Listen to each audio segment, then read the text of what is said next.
दोस्तों जल्दी से आपके अपने चैनल और गुरुजी को सब्सक्राइब करें और घंटी पर क्लिक कर दें ताकि आपको पता चल जाए कि अपना इंग्लिश का पीरियड शुरू हो चुका है। हेलो स्टूडेंट्स, कैसे हो आप लोग। आई होप आप लोग सब बढ़िया होंगे, खैरियत से होंगे अपने घर में। आज हम लोग एक प्ले पढ़ेंगे, सैक्रिफाइस करके रविंद्रनाथ टैगोर जी द्वारा लिखा गया है और ये ब्रिज यूनिवर्सिटी के बीए पार्ट सेकेंड के सिलेबस में है ये प्ले।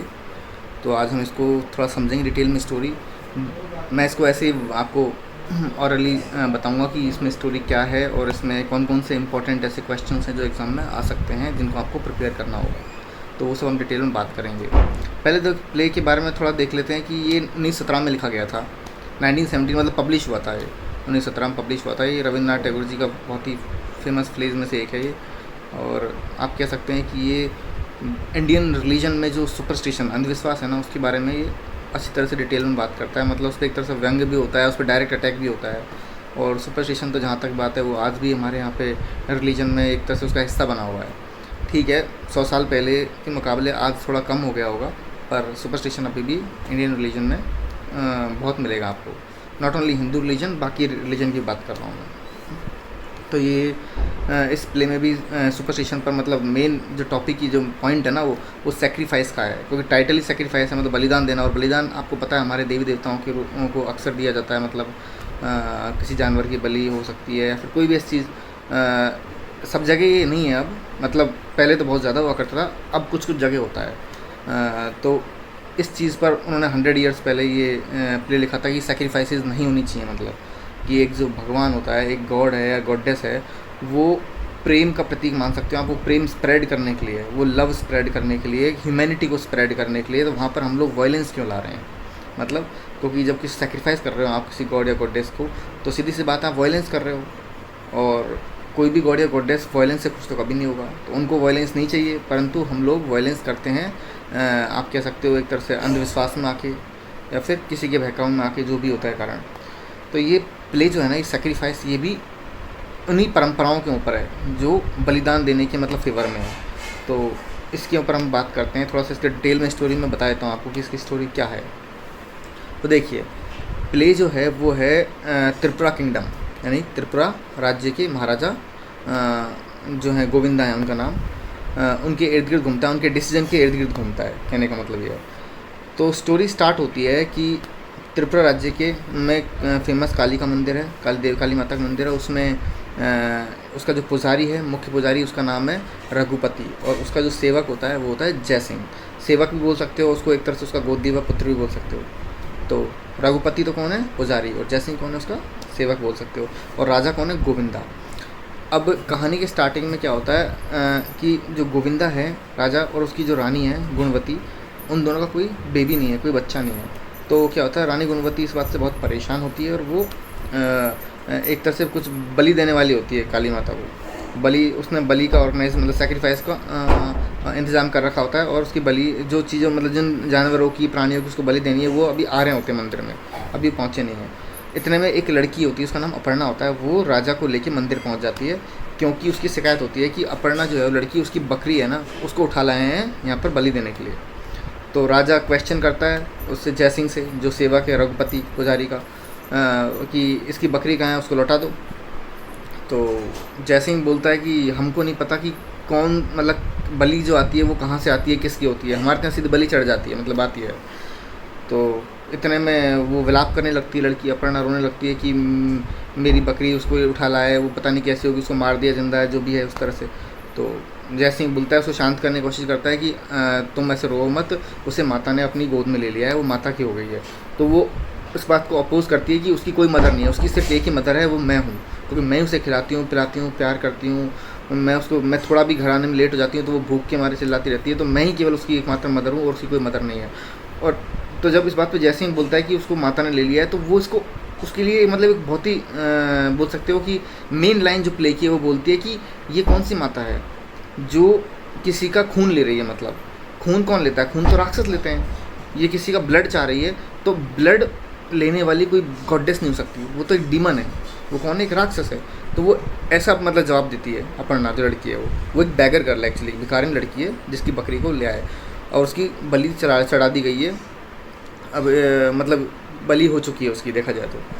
जो ये बात बोलती है ना कि ये कौन सी देवी है जो जिसको मतलब बलिदान के रूप में खून चाहिए प्राणियों का, ये ऐसा काम तो सिर्फ राक्षस करते हैं। तो इस बात से जो गोविंदा राजा है ना, राजा गोविंदा वहाँ का किंगडम का, वो बहुत ज़्यादा एकदम प्रभावित हो जाता है, बहुत ज़्यादा इस बात से अफेक्ट होता है और वो इंस्टेंटली तुरंत ही डिसीजन ले लेता है कि उसके राज्य में अब कोई बलि नहीं चढ़ाई जाएगी। जैसे ही उसने डिसीजन लिया ना, तो जो मंदिर का पुजारी रघुपति वो क्वेश्चन करता है कि आप ऐसा क्यों कह रहे हैं, मतलब तो वो बोलता है कि मुझे देवी ने, काली माता ने खुद ने आके एक लड़की के रूप में आके मुझे संकेत दिया है, मुझे बोला है कि बलियाँ बंद करो, मुझे खून की बलि नहीं चाहिए।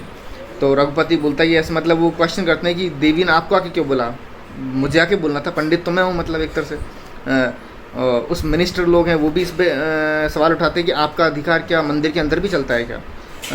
यहाँ तक कि उसके जो जनरल हैं, मिलिट्री के जनरल हैं, नयन राय, उसका नाम नयन राय है, वो भी सवाल उठाता है क्या ये सही डिसीजन है आपका। यहाँ तक कि राजा का जो छोटा भाई है, नक्षत्र है उसका नाम, नक्षत्र भी सवाल उठाता है कि क्या आपको अपना डिसीजन वापस सोचना नहीं चाहिए इसके बारे में।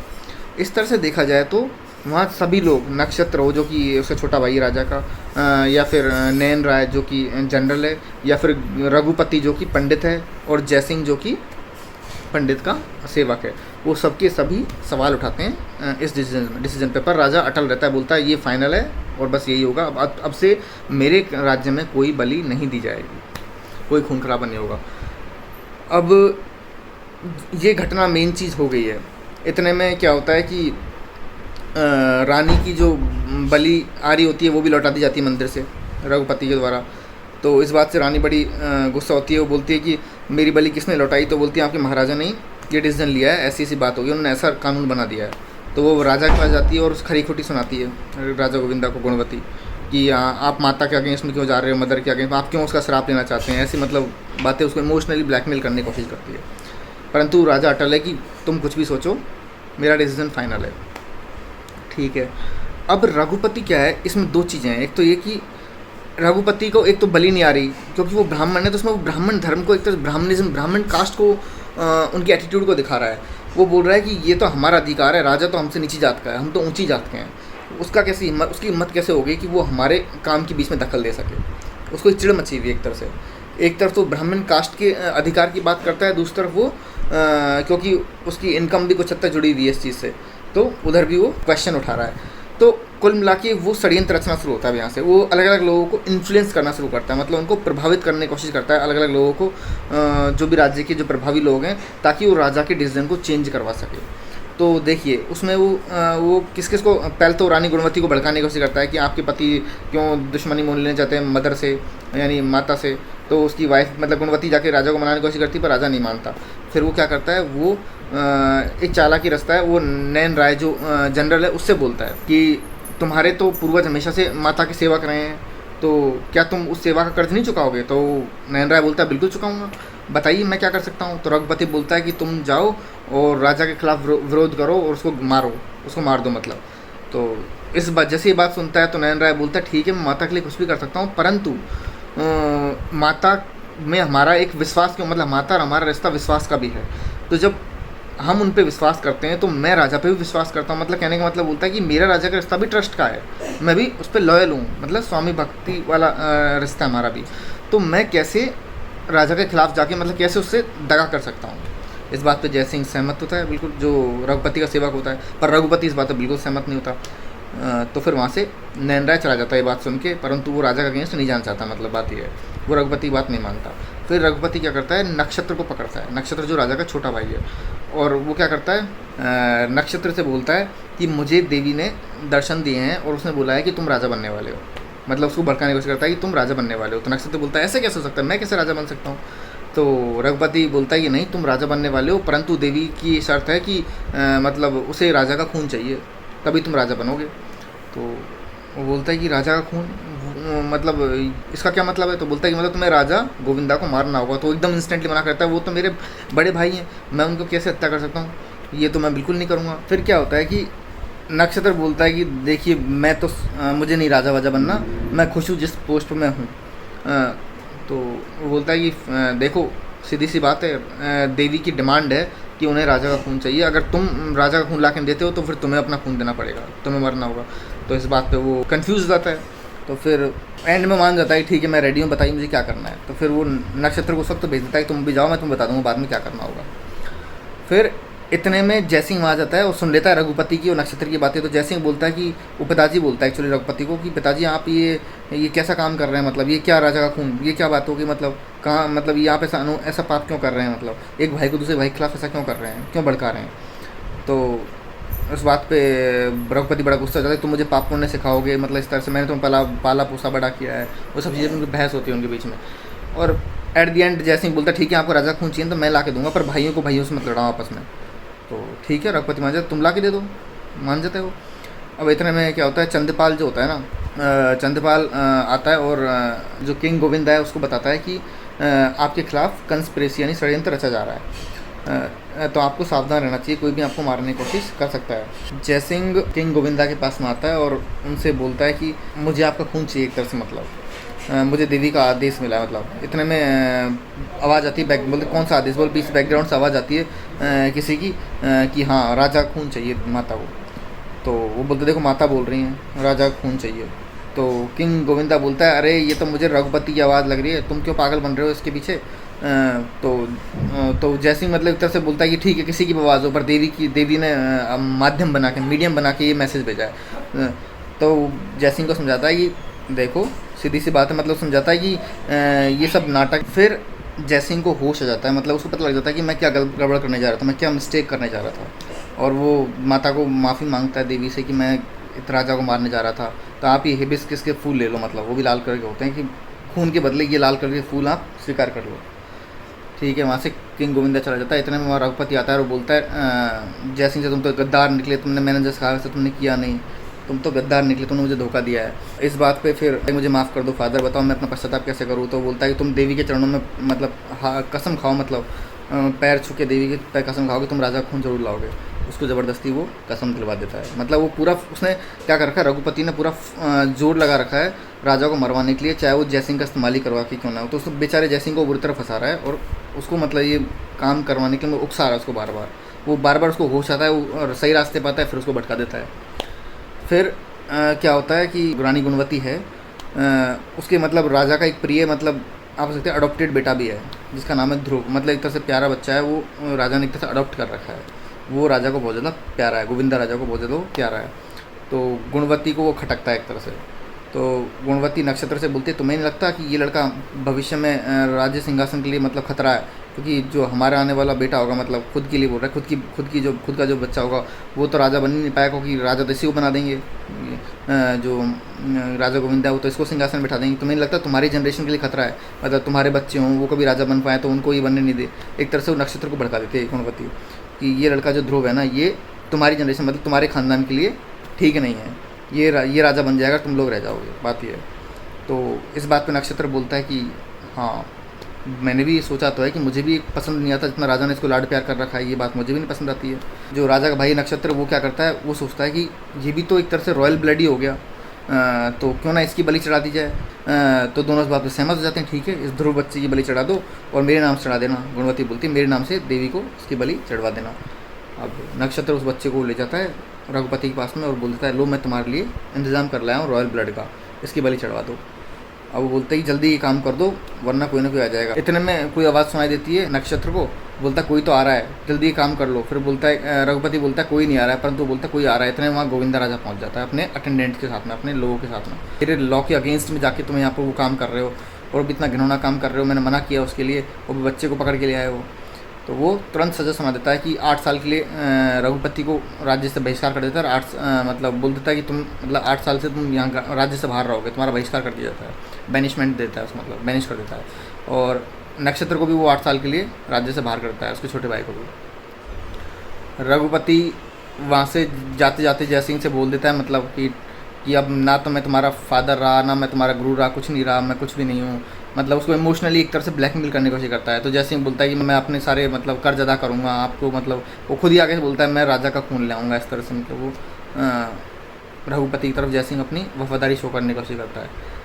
अब इसमें जो अपर्णा लड़की जो बैगर गर्ल है ना, वो अक्सर आके मतलब एक तरह से जयसिंह को आके समझाने की कोशिश करती है बीच बीच में कि तुम जो कर रहे हो गलत है, ये सब सुपरस्टिशन अंधविश्वास है, धर्म इस तरह का नहीं है, धर्म तो प्रेम सिखाता है, नफरत नहीं, वायलेंस नहीं, तुम ये गलत रास्ते पर जा रहे हो, रघुपति तुम्हें भड़काने की कोशिश कर रहा है, ये सब पाप है। मतलब वो बार बार आके उसको होश में लाने की कोशिश करती है जयसिंह को। रघुपति बार बार अपर्णा को दूर रखता है जयसिंह से कि ये लड़की है ना, ये तो मतलब भटका देगी जयसिंह को। At the end of the play होता क्या है, जयसिंह एक तरीके से मतलब वो इतना कंफ्यूज हो चुका है, उसको आप कह सकते हो कि रघुपति ने इतना ज़्यादा इमोशनली टॉर्चर कर दिया है और वो खुद अपने थॉट्स में इतना कंफ्यूज हो गया है कि मुझे क्या करना चाहिए क्या नहीं करना चाहिए। बार बार वो सही रास्ते पाता है, फिर रघुपति उसको भड़का देता है, फिर वो सही रास्ते पाता है, फिर वो भड़का देता है।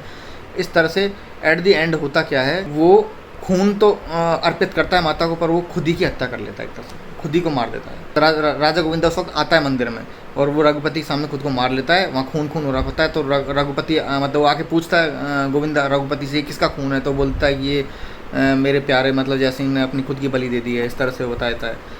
और वो मतलब एकदम अचानक ही देखा जाए तो रघुपति की आंखों के आगे से जो सारा जो ब्राह्मणवाद का जो पर्दा था और जो सब घमंड था ना, वो सब उतर जाता है, क्योंकि उसने एक तरह से एक बेटा खो दिया उसका। वो अपने बेटे की तरह मानता था जयसिंह को। एकदम मतलब मूर्ति उर्ति तोड़ देता है माता की, उठा के बाहर फेंक देता है, मूर्ति को तोड़ देता है। तो गोविंदा जब आके पूछता है ना कि क्या बोलते हैं मूर्ति कहाँ गई, माता कहाँ है? तो वो बोलता है कोई माता नहीं है। रानी गुणवती आके पूछती है माता कहाँ है? तो बोली माता है ही नहीं। जो मूर्ति कहाँ चली गई? बोले यहाँ कोई नहीं है, कोई माता नहीं है। मतलब वो सबको बोलता है कोई माता नहीं, माता है ही नहीं। मतलब उसकी आंखों से पर्दा हट जाता है, मतलब आइडल वर्शिप का यानी मूर्ति पूजा का और कह सकते हैं वॉयलेंस का, सैक्रिफाइस का सब पर्दा हट जाता है। और वो बोलता है कोई माता नहीं है, मेरा जयसिंह मुझसे छीन लिया, ऐसी कैसी माता हो सकती है? उसने कैसे देखती रही ये सब कि उसने खुद को मार लिया, उसने खुद की बलि चढ़ा दी। तो उस तरह से एक तरह से उस at the end of the play उसके दिमाग से मतलब जो ये सैक्रिफाइस का भूत है वो उतर जाता है। वहाँ फिर अपर्णा आती है, वो भी देखती है मतलब कि सब खून खून हो रखा है, जयसिंह मर गया, तो वो रोने लग जाती है। तो फिर वो अपर्णा को समझाता है कि मेरे से गलती हो गई, मतलब उस तरह से मतलब अपर्णा भी समझ जाती है कि अब इसकी आंखें खुल चुकी हैं, तो वो भी उसको फादर कह के बुलाती है। फिर वो दोनों वहाँ से निकल जाते हैं मंदिर से, दोनों चले जाते हैं वहाँ से राज्य से, रघुपति और अपर्णा दोनों। ये बेसिकली स्टोरी थी कि स्टार्टिंग होती है एक सेक्रीफाइस से। स्टार्टिंग कहाँ से होती है? सेक्रीफाइस से, बकरी की सेक्रीफाइस, अपर्णा की बकरी की। और एंडिंग कहाँ होती है? जयसिंह की सेक्रीफाइस। जयसिंह अपनी बलि खुद दे देता है राजा को बचाने के लिए एक तरह से। तो आपने गौर किया होगा मतलब जो मेन थीम है वो सेक्रीफाइस है और सुपरस्टिशन के अगेंस्ट है, आइडल वर्शिप के अगेंस्ट है कि सुपरस्टिशन मतलब किसी देवी देवता को बलि नहीं चाहिए, खून खराबा नहीं चाहिए। वो ह्यूमैनिटी को, मानवता का प्रचार करते हैं, वो तो प्रेम का प्रचार, मतलब वो प्रेम के सिंबल हैं, ह्यूमैनिटी के सिंबल है, वो लव के सिंबल हैं। वहाँ पर सेक्रीफाइस नहीं चलती है। तो कोई गॉडेस या गॉड सेक्रीफाइस डिमांड नहीं करता है। ये हमारा बनाया गया सुपरस्टिशन है, ये ब्राह्मणवाद का सुपरस्टिशन है, ब्राह्मणवाद ने ये चीज़ें फैलाई हैं। ये राइटर ने साफ साफ मेंशन किया है इस चीज़ में, मतलब वो इंडिकेट कर रहे हैं साफ साफ कि ये ब्राह्मणिज्म, ये ब्राह्मणवाद की देन है। ये जो भी सेक्रीफाइस करवाना या आइडल वर्शिप, मूर्ति पूजा, ये सब ब्राह्मणवाद की देन है। ऐसा रविंद्रनाथ टैगोर जी ने इस प्ले के द्वारा मैसेज देने की कोशिश करी है। तो ये तो बेसिक स्टोरी हो गई आपकी डिटेल में जो थी। इसके अलावा आप इसमें देखेंगे कि इसमें कुछ जो इम्पोर्टेंट क्वेश्चंस बनते हैं जो आपके एग्ज़ाम में काम आएंगे, वो ये हैं। एक तो क्वेश्चन आ सकता है कि इसका जो टाइटल है उसको जस्टिफाई करो, यानी justify the title of the play sacrifice, इस तरह क्वेश्चन आ सकता है। या ऐसा आ सकता है कि टाइटल की एप्रोप्रिएटनेस को बताओ, मतलब टाइटल कितना सटीक है। बात एक ही है, टाइटल को सही सिद्ध करना है आपको। और तीसरी चीज़ ऐसा लगता है कि थीम ऑफ सेक्रीफाइस, उसको बताओ। तीनों में आंसर लगभग सेम ही होगा। तो आपको यही बताना है कि मतलब इसका जो मेन कंसेप्ट है वो सेक्रीफाइस है। स्टार्टिंग से लेके एंड तक पूरी कहानी सेक्रीफाइस के अगेंस्ट ही घूमती रहती है, चाहे वो सेक्रीफाइस देवी को मतलब कहने का मतलब एक जानवर का हो, चाहे वो इंसान का हो। और इसमें और भी कई सेक्रीफाइसेज हैं, मतलब सिर्फ खून के रूप में सेक्रीफाइस करना नहीं, बलिदान किसी जानवर या इंसान की मृत्यु नहीं। इसमें इंसानों ने भी कुछ चीज़ सेक्रीफाइस करी, जैसे फॉर एग्जांपल रानी गुणवती और किंग गोविंदा के बीच में तनाव पैदा हो जाता है। जब वो मना कर देते हैं, वो अपना लॉ पास करते हैं, तो उन दोनों के बीच में झगड़ा हो जाता है एक तरह से। तो एक तरह से किंग गोविंदा ने इस चीज़ को इम्प्लीमेंट करने के लिए रानी गुणवती के साथ में अपना रिलेशनशिप भी एक तरह से सेक्रीफाइस कर दिया था अपने इस कानून को पारित करने के लिए। फिर at the end of the play देख सकते हैं सभी लोगों ने, वो जो भी हो इस प्ले में जो इंक्लूडेड है, चाहे रघुपति हो, चाहे वो नैन राय हो, चाहे वो नक्षत्र हो, सभी लोगों ने अपनी बुराइयों को सेक्रीफाइस कर दिया। मतलब वो अच्छाई उन्होंने ग्रहण कर ली, उनकी आंखें खुल गई, उन्होंने बुराई को सेक्रीफाइस कर दिया। तो सिर्फ ऊपर से सेक्रीफाइस नहीं, अंदर से सिम्बॉलिकली भी बहुत कुछ है इसमें सेक्रीफाइस। ऊपर से देखा जाए तो सिर्फ ये है कि जानवर और इंसान की सेक्रीफाइस की बात हो रही है, जो बंद कर दिया है, जो खून खराबा बंद कर दिया, परंतु इसमें इंसान ने अपनी बुराइयों को भी सेक्रीफाइस कर दिया है। तो वो भी थीम का पार्ट है, वो भी उसके थ्रू भी आप टाइटल को जस्टिफाई कर सकते हो। तो एक तो टाइटल का क्वेश्चन बन जाएगा अपना। और क्वेश्चन बन सकते हैं इसमें जो है गोविंदा के कैरेक्टर को बताना पड़ेगा कि राजा गोविंदा का कैरेक्टर किस तरह का, उसके कैरेक्टर स्केच पे क्वेश्चन आ सकता है। जब राजा गोविंदा के कैरेक्टर स्केच पे क्वेश्चन आएगा तो उसमें आपको बताना पड़ेगा कि वो इम्पार्शियल है। इम्पार्शियल मतलब भेदभावी नहीं है, वो सबके लिए बराबर है। क्योंकि देखो उसकी खुद की वाइफ की सेक्रीफाइस भी उसने रुकवा दी जो आने वाली थी मंदिर में। वो मतलब जो उसने लॉ पारित किया तो उसने ऐसा नहीं कि वाइफ की सेक्रीफाइस करवा दी हो और बाकियों की बंद करा दी, नहीं, उसने उधर भी बंद करा। उसके लिए मतलब सबका उसका कानून सबके लिए बराबर था, चाहे वो बड़ा छोटा ऊंचा नीचा कोई भी धर्म का मतलब कुछ भी हो, कोई भी पद का हो आदमी, सबके लिए बराबर था। तो वो इम्पार्शियल राजा है। दूसरा बहुत ही आप कह सकते हैं वैसा राजा है जो शांति प्रिय है, मतलब उसने खून खराब बंदी इसलिए करवाया क्योंकि वो राज्य में पीस इस्टेब्लिश करना चाहता है। कोई भी खून खराबा नहीं चाहता किसी भी फॉर्म में। आप कह सकते हैं कि वो किस तरह का राजा है, उसने एक तरीके से सुपरस्टिशन को तोड़ने की कोशिश करी है अपने राज्य में। सुपरस्टिशन कैसे, धर्म में सुपरस्टिशन जो है सेक्रीफाइस के रूप में जो उसको तोड़ने की कोशिश करी है। तो एक तरीके से मॉडर्न थिंकिंग का है और आप बोल सकते हैं कि बहुत ही लॉजिकल थिंकिंग वाला है। तो इस तरह से आपको क्या करना है कि इसमें जो किंग गोविंदा है ना, उसको उसके पूरे कैरेक्टर को समझाना पड़ेगा, उसके अलग अलग गुण बताने पड़ेंगे आपको। तो उसके कैरेक्टर्स क्या चल सकता है, एक सेक्रीफाइस की टाइटल आ सकता है मतलब, और एक आ सकता है कि होल पूरा प्ले में क्या क्या फीचर्स लगे मतलब। तो आप उसमें थीम भी डाल दोगे कि सेक्रीफाइस की थीम है, आइडल वर्शिप की थीम है, वो चीज़ है। आप इसमें ब्लड एंड पीस मतलब वायलेंस एंड पीस की थीम भी डाल सकते हो, मतलब वो पॉइंट भी डाल सकते हो। आप इसमें डाल सकते हो कि ह्यूमैनिटी, मानवता, सही मानवता वही है जो कि क्या वायलेंस को प्रेफर ना करे और पीस को प्रेफर करे। तो आप इसमें सब चीज़ डाल सकते हो। और दूसरा जब आप प्ले नाटक की जब फीचर बताओगे तो आप बताओगे इसका स्ट्रक्चर ढांचा कैसा है, क्योंकि ये नाटक सिर्फ एक ही एक्ट का है, इसमें सिर्फ एक ही एक्ट है। अक्सर प्ले में बहुत सारे एक्ट होते हैं, एक्ट 1, एक्ट 2, एक्ट 3, कई एक्ट होते हैं, इसमें केवल एक ही एक्ट है। तो ये भी एक फीचर है इसका, स्ट्रक्चर ढांचे के रूप में देखेंगे तो केवल सिंगल एक्ट प्ले है ये। तो वो चीज़ आप बताओगे। आप कुल मिला के इस तरह से और बहुत ही सिंपल लैंग्वेज में इजी वे में समझाया है और भारतीय धर्म के, भारतीय रिलीजन में सुपरस्टिशन पे खास तौर पे इसमें अटैक किया है। तो ये आप प्ले के फीचर बताओगे तो आप 3-4 क्वेश्चन अच्छे प्रिपेयर कर लेना।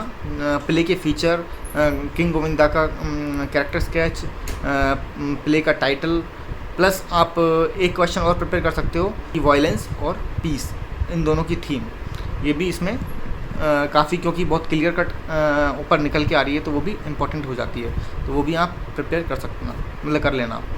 तो इस तरह से अपना ये प्ले हो जाएगा और इसमें ये क्वेश्चन इंपॉर्टेंट आप तैयार करोगे तो आपको ये कंप्लीट समझ में जाएगा। अभी मैंने तो स्टोरी आपको बता दिया, आप एक बार खुद रीड करना, अब आपको इजीली समझ में आया, कोई इशू नहीं होगा आपको स्टोरी समझने में। तो स्टोरी अगर आपको फिर भी स्टोरी में समझने में कोई इशू हो तो आप कमेंट में मेरे से पूछ लेना कि ये चीज़ समझ में नहीं आई है। तो कैरेक्टर आपको सारे याद हो गए होंगे अब तक मैंने जो बताया आपको। राजा कौन है, गोविंदा, रानी कौन है, गुणवती उसकी वाइफ, रघुपति कौन है, मंदिर का पुजारी, जयसिंह कौन है, उसका सेवक है, उसका एक तरह से अडॉप्टेड सन, अपर्णा कौन है, एक बैगर गर्ल जिसकी बकरी को शुरू में सेक्रीफाइस कर दिया गया होता है, और नक्षत्र कौन है, राजा का छोटा भाई, और कह सकते हैं कि नयन राय कौन है, जनरल है, और चंद्रपाल कौन है, जनरल से दूसरे नंबर का आदमी है, मतलब सेना का अधिकारी है। तो ये इसमें मेन पर्सन, एक ध्रुव है, बच्चा है। तो ये इसके मेन कैरेक्टर्स हैं।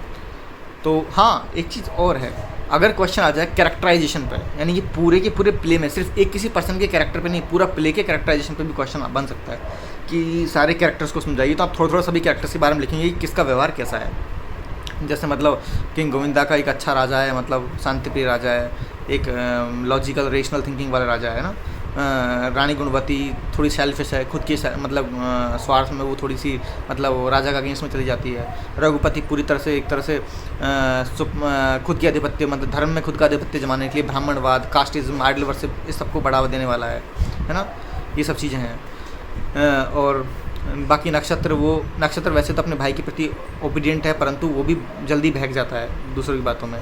तो ये सब आप सब कैरेक्टर को समझाएंगे। एक चीज़ और, वीडियो ख़त्म मतलब चैनल मतलब आज का जो अपना वीडियो है इसको बंद करने से पहले मैं एक चीज़ बताना चाहूँगा। इसमें एक सिंबल और यूज़ किया गया है, वो सिंबल है गॉडेस काली का, कि खुद देवी का सिंबल भी आया है इसमें। आप समझ जाना चाहिए आपको कि कौन है वो देवी का सिंबल। वो देवी का सिंबल अपर्णा खुद है, क्योंकि जब राजा ने स्टार्टिंग में अपर्णा को देख के ही तो अपना नियम बनाया था, कानून बनाया था कि हाँ कोई भी सेक्रीफाइस नहीं होगी मेरे राज्य में। तो जो गॉडेस काली है ना, उसको कोई सिंबलाइज कर रहा है तो वो अपर्णा है, क्योंकि उसी ने एक तरह से सभी को रास्ते पिलाई, एक तरह से उसी की वजह से सब धीरे धीरे सबको मतलब आँखें खुली, सबने मतलब देखा कि सेक्रीफाइस नहीं होनी चाहिए, आइडल वर्शिप नहीं होनी चाहिए। और वही थी जिसने लास्ट में मतलब वो जयसिंह को बार बार सही रास्ते पे लाने की कोशिश करती, वही थी जो लास्ट में रघुपति के साथ में ले गई उसको, जैसे कि वो साथ में चली गई रघुपति के। एक तरह से वो सिंबल था कि उसको माता ने अपने आगोश में ले लिया रघुपति को। और तो अपर्णा जो है ना वो गॉडेस काली का सिंबल है। आप अगर सिंबॉलिज्म आप कहीं पर भी थीम वगैरह एक्सप्लेन करो ना, तो उसमें सिंबॉलिज्म का जो पॉइंट आएगा ना, उसमें आप ये डाल सकते हो गॉडेस काली इसमें मतलब अपर्णा के रूप में है। मतलब जब आप थीम्स बताओगे, जब मैंने बताया थीम्स में आप सेक्रीफाइस की थीम हो, चाहे आइडल वर्शिप की थीम हो, चाहे वायलेंस एंड पीस की थीम हो, तो उसमें एक गॉडेस काली की थीम भी आ जाएगी, इसमें आप अपर्णा का पॉइंट डाल देंगे, क्योंकि अपर्णा इसमें गॉडेस काली को ही रिप्रेजेंट कर रही है। तो ये आज का हमारी वीडियो होगी, अपना लेसन हो गया। आई होप आपको पूरा सही तरह डिटेल समझ आओगे ये प्ले आखिर में है क्या। ये सेक्रीफाइस बहुत ही इंपॉर्टेंट प्ले है, नॉट एज इन सिलेबस, मतलब सिलेबस में ही नहीं, एक तरह से आपकी सिलेबस में आपके मतलब आपके एग्जाम के लिए इंपॉर्टेंट नहीं है, बट एज ए भी सोशल इशू के रूप में बहुत इंपॉर्टेंट है, क्योंकि आज भी रेलेवेंट है। ऐसा नहीं है 100 साल पहले का प्ले है, परंतु आज भी रेलेवेंट है। इंडियन रिलीजन में आज भी बहुत ज़्यादा सुपरस्टिशन है, तो आज भी बहुत ज़्यादा रेलेवेंट है। तो आप इसको पढ़ना, समझना, मेरी मतलब जो मैंने समझाया उसके आधार पे आपको इजी लगेगा आप समझना। और अगर कुछ समझ में नहीं आया तो मुझे कमेंट करके पूछ लेना। मैं आपको जल्दी नए वीडियो के साथ में मिलूँगा। Till then good bye.